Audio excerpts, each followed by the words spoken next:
Okay, there's a whole bunch of things in play here. This story started to develop about 7 p.m. on Wednesday night that the Lakers were shopping and taking offers on Paul George, that the Lakers have a massive salary cap problem, have had this history of injury problems with first Kawhi Leonard, Paul George, now both, and they're going to get penalized financially if they get to opening night with the way this roster is constructed with the cost and the contracts.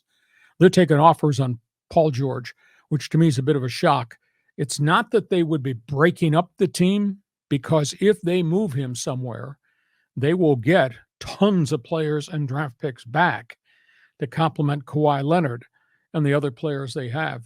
But that's one rumor out there, that he is being shopped. The other rumor was that both the Lakers and Clippers were making a run at Chris Paul, who just got traded to Washington.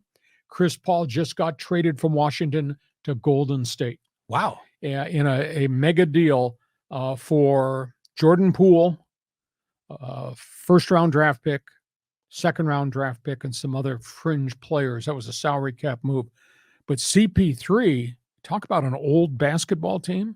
Chris Paul at 38 is joining Curry and Klay Thompson and maybe Draymond Green coming back. Mm-hmm. That's kind of a weird move to give up a young Jordan Poole. Golden State, I think, was moving money.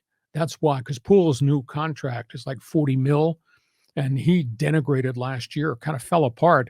And I think there are personality clashes. And so he's been moved, and a bit of a surprise. He goes to Washington, and CP3 comes as a 1 or 2 year rental to Golden State. So that's where we are. Lakers are shopping other people around. There's all kinds of other rumors that the Lakers are trying to make a 3-for-1 deal to get a veteran player from another team. They'd throw in their number 1 draft pick plus 2 of their younger guys. There's talk they're shopping D'Angelo Russell, have not been able to get that. There was a report that the Clippers are on the brink of getting Malcolm Brogdon from Boston late last night, but he's had chronic nerve damage in his elbow, and that deal kind of fell through. So that's where we are. We'll see what the Clippers are going to do. I'd be stunned if they move Paul George, but again, knowing what they're facing financially, and the Lakers, some people, I network with say, don't do anything, just let this thing grow.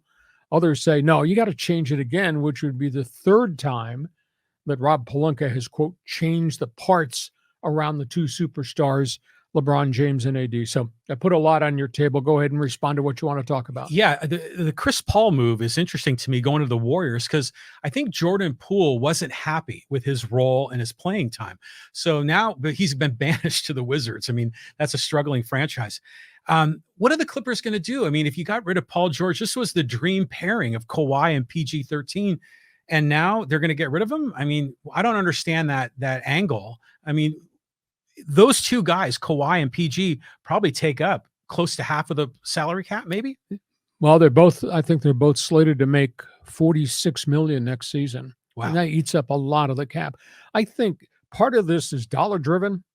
The other part is the injury factor. I mean, they've missed a lot of games collectively over the last 3 years. And this, I think, has become very frustrating to Steve Ballmer, that this is the second time he's put together a great team that they thought was going to be NBA Finals caliber. First was Blake Griffin and CP3, and that fell apart. And now this, and it's duplicated itself again.